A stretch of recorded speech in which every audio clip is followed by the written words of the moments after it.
नमस्कार दोस्तों, उषा की आवाज चैनल में आप सभी का स्वागत है। हमारी आज की कहानी है ससुराल या मायका। पल्लवी अभी तैयार होकर घर से निकल ही रही थी कि उसकी सास शोभा जी ने टोक दिया। बहू कहाँ जा रही हो? पल्लवी ने बहुत विनम्रता से जवाब दिया। माँ जी, पापा की तबीयत बहुत खराब है। माँ बहुत घबरा रही हैं, उन्हें देखने जा रही हूँ। यह कहकर पल्लवी बिना जवाब का इंतजार किए घर से बाहर निकल गई। शोभा जी को उसका व्यवहार अच्छा नहीं लगा, लेकिन पिता की बीमारी की खबर सुनकर वे चुप रह गईं। पल्लवी जल्दी से घर पहुंची तो देखा पापा का खांसी की वजह से बुरा हाल था।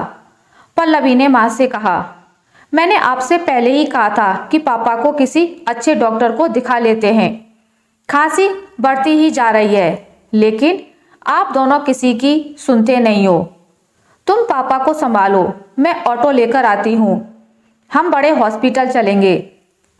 पल्लवी पापा को लेकर अस्पताल पहुंच गई। वहां डॉक्टर ने उन्हें एक इंजेक्शन लगा दिया, जिससे उन्हें कुछ आराम मिला। डॉक्टर ने पल्लवी से कहा, देखो अभी तो हम इन्हें एडमिट कर रहे हैं, कल इनके सारे टेस्ट करेंगे, उसके बाद ही ठीक से इलाज शुरू होगा। पल्लवी पापा को एडमिट कराकर घर पहुंची तो उसके पति अमित उसकी प्रतीक्षा कर रहे थे।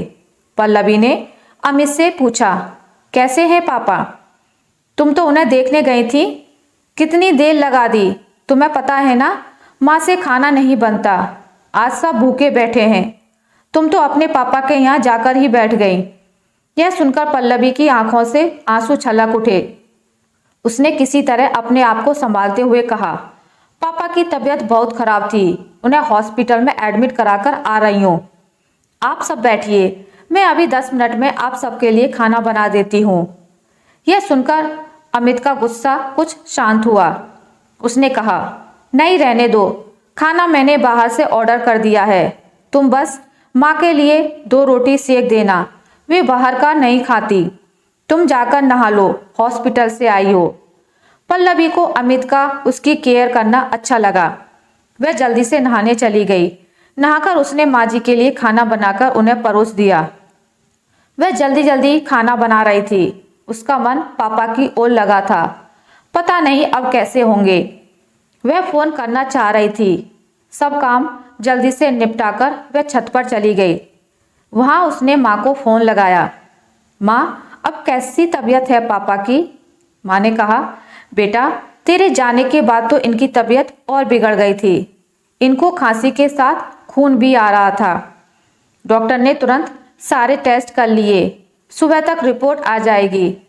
मेरा मन बहुत घबरा रहा है, तू अभी आ सकती है क्या? पल्लवी ने कहा, ठीक है माँ, मैं आती हूँ। तभी माँ ने कहा, अरे मेरा दिमाग तो काम नहीं कर रहा, तू इतनी रात को कैसे आएगी?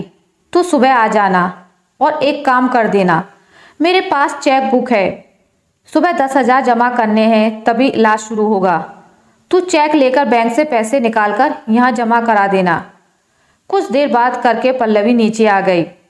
उसने देखा सब सोने जा चुके थे। वह रसोई में जाकर काम निपटाने लगी। आज उसे अपना बचपन याद आ रहा था। उसके पापा कहते थे, मेरे बेटा नहीं है तो क्या हुआ, बेटी है ना, इसे मैं इस काबिल बनाऊंगा कि यही मेरा बेटा बनेगी। आज पल्लवी अपने आप को कितना लाचार मान रही थी। काश वह लड़का होती तो कम से कम इस समय अपने पापा का ख्याल तो रख सकती थी। किसी तरह काम निपटाकर वह सोने चली गई, लेकिन आंखों में नींद कहाँ थी। उसने देखा अमित गहरी नींद में सो रहे थे। सुबह वह जल्दी उठ गई। सबके लिए नाश्ता बनाकर अमित का लंच पैक कर वह निकलने के लिए तैयार हो रही थी। तभी उसने देखा कि उसकी अलमारी में 10,000 रुपये पड़े हैं, जो अमित ने परसों घर खर्च के लिए दिए थे। पल्लवी ने कुछ सोचकर पैसे पर्स में रख लिए और हॉस्पिटल पहुंच गई। वहां उसने पैसे जमा करा दिए। पापा के पास पहुंची तो देखा पापा कुछ ठीक लग रहे हैं। वो पल्लवी को देखकर मुस्कुरा दिए। तभी माँ ने कहा, बेटा ये चेक ले जाकर बैंक से पैसे निकालकर जमा करा दे, तभी रिपोर्ट मिलेंगी। पल्लवी ने कहा, माँ मैंने पैसे जमा करा दिए हैं, अभी घर जाऊंगी तो बैंक से निकाल लूंगी। पापा का इलाज अभी शुरू हो जाएगा। यह सुनकर माँ ने कहा, अरे बेटा, तूने यह क्या किया? तेरे ससुराल वालों को पता लगा तो ना जाने तुझे कितना भला बुरा सुनाएंगे। पल्लवी बोली, माँ तुम चिंता मत करो, मेरे पास घर खर्च के पैसे थे, अभी बैंक से निकालकर वापस रख दूंगी। पल्लवी कुछ देर वहां रुककर चेक लेकर बैंक पहुंच गई। बाहर गार्ड से उसने पूछा, भैया आज बैंक बंद है क्या? गार्ड ने कहा, बहन जी आज दूसरा शनिवार है, कल रविवार है, अब तो बैंक सोमवार को ही खुलेगा। यह सुनकर पल्लवी के पैरों तले जमीन खिसक गई।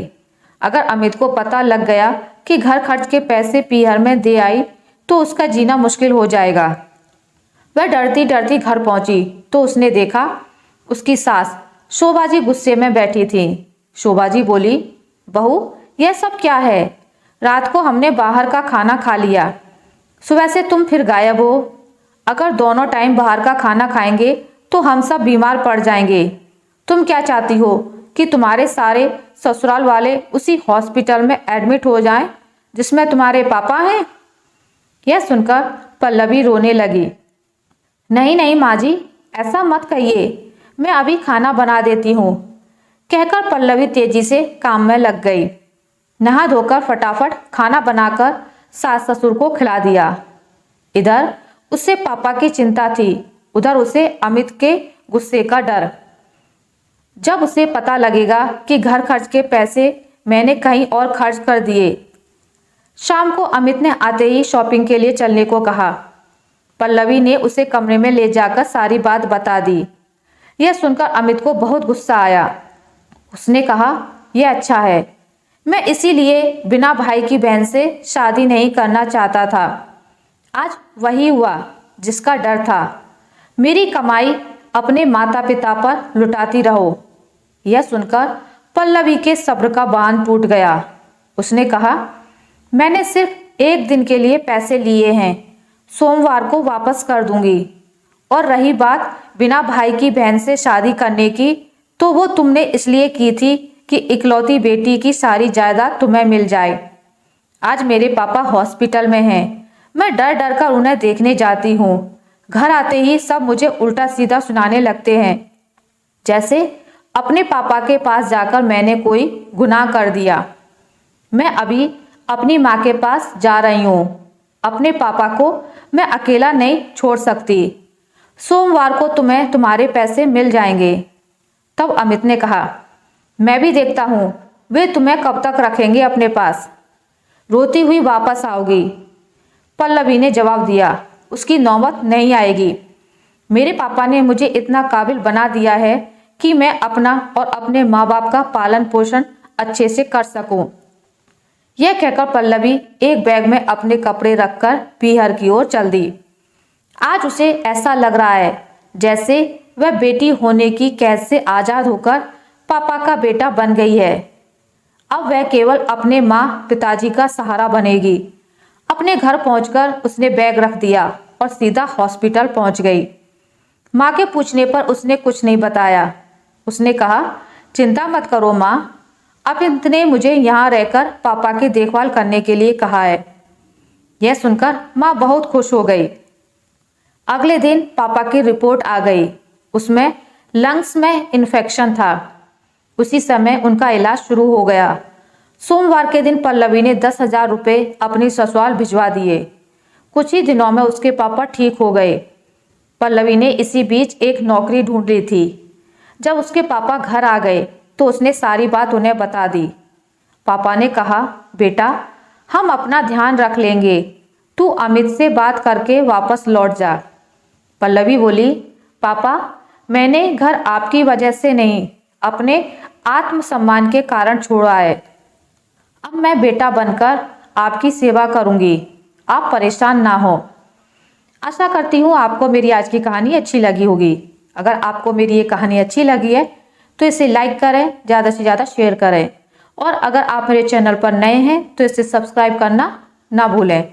मिलते हैं एक नई कहानी के साथ, तब तक के लिए नमस्कार।